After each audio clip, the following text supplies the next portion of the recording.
Assalamualaikum warahmatullahi wabarakatuh. Selamat sore Bapak Ibu sekalian.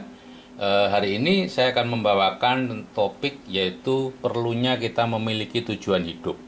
Ya, saya perkenalkan, saya Sigit Setiawadi. Nah, tahapan dalam hidup ini seperti ini Bapak Ibu ya. Kita dididik, kemudian bekerja, mendapatkan hasil. Ya, pendidikan dan pekerjaan ini proses, hasil ya hasil. Pendidikan seperti SD, SMP, SMA sampai S3, informal, khusus ya, pekerjaan ya seperti ini ya, guru, dosen, tentara, bupati, dokter dan sebagainya. Kalau hasil ya penghasilan 100 juta, tabungan 2 miliar, rumah 2 hektar dan seterusnya ya, ini adalah kehidupan. Nah, sayangnya kita dalam hidup ini sejak kecil tidak pernah dilatih tentang hasil ya, sehingga ada hambatan yang kuat. Kita hanya dilatih tentang proses. Sejak kecil kalau kita ditanya sesuatu, ingin jadi apa, jawaban yang diharapkan adalah jawaban nama-nama pekerjaan. Ya. Anak saya waktu TK ditanya oleh gurunya, Caca kalau besar jadi apa? Waktu itu saya sudah berhenti praktek Bapak Ibu ya. Tahun 2004 atau 2005 atau 2006 saya lupa. Caca kalau besar jadi apa? Nah, dia sudah saya ajari. Saya ingin jadi orang kaya, Bu Guru, yang banyak bantu orang. Itu anak TK loh, Bapak Ibu. Ya, bisa diajari. Kemudian gurunya, iya bagus. Untuk jadi kaya itu, Caca mau jadi apa? Oh ya jadi orang kaya, Bu Guru. Nah, maksud Bu Guru, untuk bisa kaya, Caca apa mau jadi dokter seperti bapaknya? Oh, bapak aja berhenti kok. Nah, gitu katanya anak saya. Jadi kita selalu dikejar, Bapak Ibu, anak-anak itu untuk mengatakan ini. Kaya tidak bisa diterima, ini tidak bisa diterima. Akibatnya apa? Ya kita berkutat aja dari pendidikan, pekerjaan ya. Sekolah S1, selesai kita usaha atau karyawan, jadi karyawan. Kemudian dikursuskan oleh perusahaan ya. Sekolah lagi kan. Nah, kemudian jadi karyawan lagi, terus bekerja lagi. Kemudian disuruh S2. Ya, bekerja lagi, lulus S2 bekerja lagi. Kemudian ada jabatan harus S3, sekolah S3, terus seumur hidup Bapak Ibu seperti ini. Pendidikan, pekerjaan, pendidikan. Dan itu nampaknya wajar. Padahal tujuan sebetulnya hasil. Ya. Apa Bapak Ibu mau di sini terus tanpa ada hasil? Pada akhirnya apa? Berhenti dari sini? Sama seperti pada saat mau memulai ke sini, sama-sama tidak punya uang. Tetap tidak punya uang. Mungkin rumahnya sudah besar, mobilnya banyak, tapi tidak punya uang. Nah, kita ada hukum alam namanya hukum konsentrasi Bapak Ibu ya. Semakin Anda memikirkan sesuatu, semakin besar kapasitas dan energi mental yang Anda curahkan pada hal itu. Semakin kuat pikiran itu, semakin kuat pengaruhnya pada perilaku Anda dan itu akan semakin mendekatkan pada kenyataan. Atau dengan kata lain Bapak Ibu, Anda mendapatkan apa yang Anda fokuskan. Jika fokus ke pekerjaan, Anda akan mendapatkan kerjanya. Jika fokus pada hasilnya, Anda akan mendapatkan hasilnya. Saya selama 25 tahun saya fokus pada pekerjaan saya. Setiap hari berbicara tentang pekerjaan saya.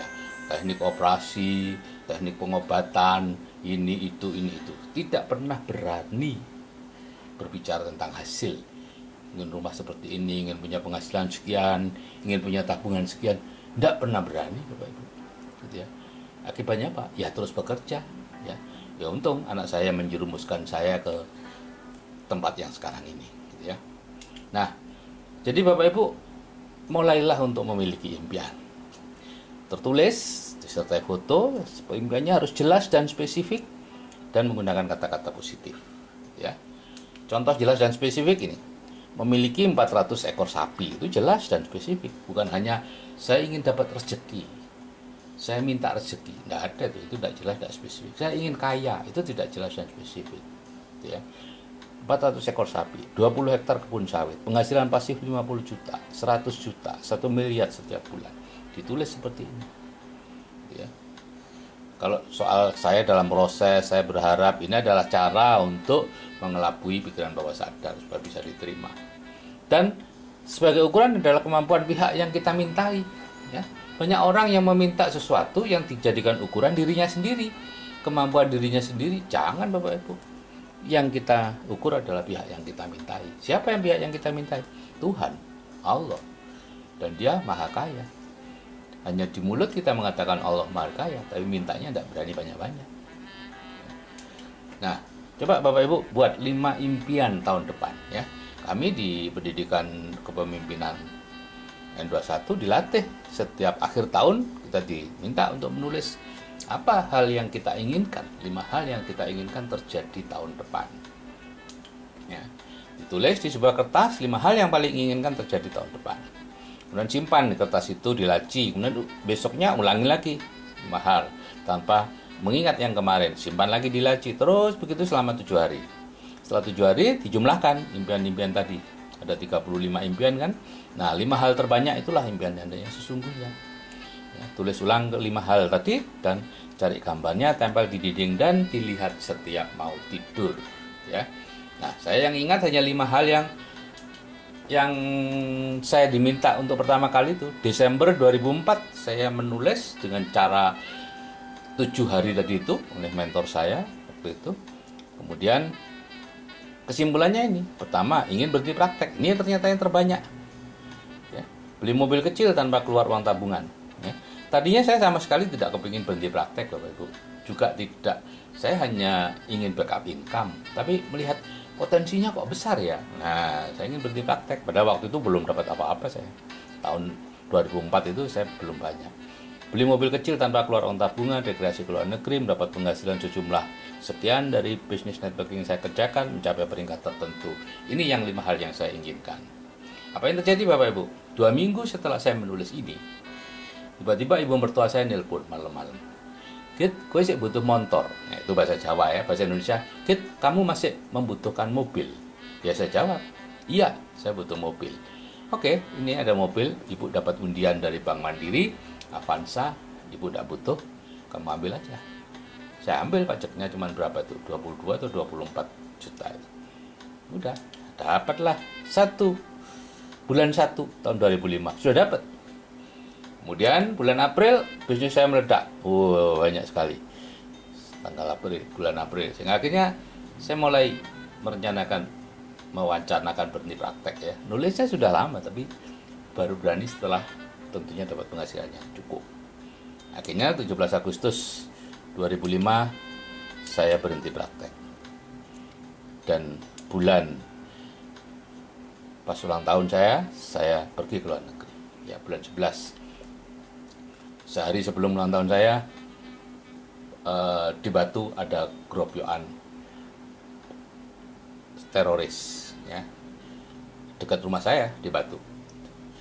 Dokter Ashari ya, yang tembak di sana. Nah, itu tanggal 10 November ya tahun 2005. Dan bulan 2 tahun 2006 barulah saya dapat peringkat yang saya anukan.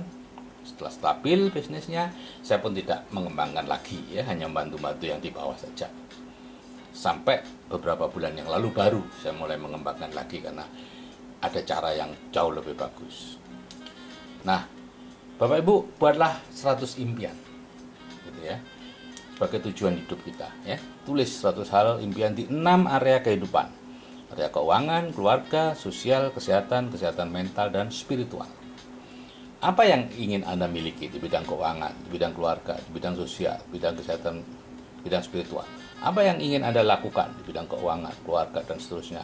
Anda mau pergi kemana saja? Anda mau menjadi seperti apa? Tulis itu. Biasanya 30 pertama masih mudah. Setelah itu susah. Tapi paksakan diri Anda, paksakan otak kita untuk terus menuliskan itu. Ya. Dan cari gambarnya dan lihat setiap hari. Nah, proses permintaan seperti ini Bapak Ibu, dari pikiran sadar ya, itu ke pikiran bawah sadar, dari pikiran bawah sadar baru ke Tuhan atau ke semesta atau ke apa yang mananya Bapak Ibu percaya, atau pikiran suprasadar istilahnya. Nah, dari sini ke sini itu otomatis Bapak Ibu, terus berhubungan. Tapi dari sini ke sini itulah yang tanda tanya. Tidak mudah memasukkan apa yang Bapak Ibu inginkan ke pikiran bawah sadar, sehingga seringkali Bapak Ibu minta A dapatnya B karena pikiran bawah sadarnya minta B gitu ya. Berlawanan dengan apa yang Bapak Ibu minta kaya dapatnya miskin ya. Minta banyak uang dapatnya banyak utang. Akan seperti itu terus ya, karena Anda tidak bisa memasukkan ini. Nah, Cara masukkan impian ke pikiran bawah sadar itu ada 5 macam ya. Ini sendiri aja bisa. Ya, pengulangan dilakukan oleh orang yang punya otorita, ada emosi 30 menit sebelum dan sudah tidur. Ini yang terbuka secara otomatis pikiran bawah sadar kita 30 menit sebelum dan sudah tidur. Karena itu tahajud itu cara yang paling ampuh untuk meminta. Karena di situ permintaannya jelas, spesifik, kadang-kala minta anaknya lulus kuliah, minta anaknya diterima, minta apa, dan dilakukan 30 menit sebelum dan sudah tidur, saat-saat ngantuk geliang-geliang itu. Dan yang kelima, meditasi dan hipnosis. Sehingga apa yang saya lakukan dengan 2 audio hipnoterapi itu sangat ampuh. Karena satu aja sebetulnya ampuh, apalagi ditambah dengan pengulangan, dilakukan oleh orang yang punya otorita ya. Terus ada emosi ya. Tidak harus yang nomor 4 ini ya, kapan saja Anda bisa ya. Ini kan kalau mau alami. Nah, ini cara memasukkannya Bapak Ibu ya.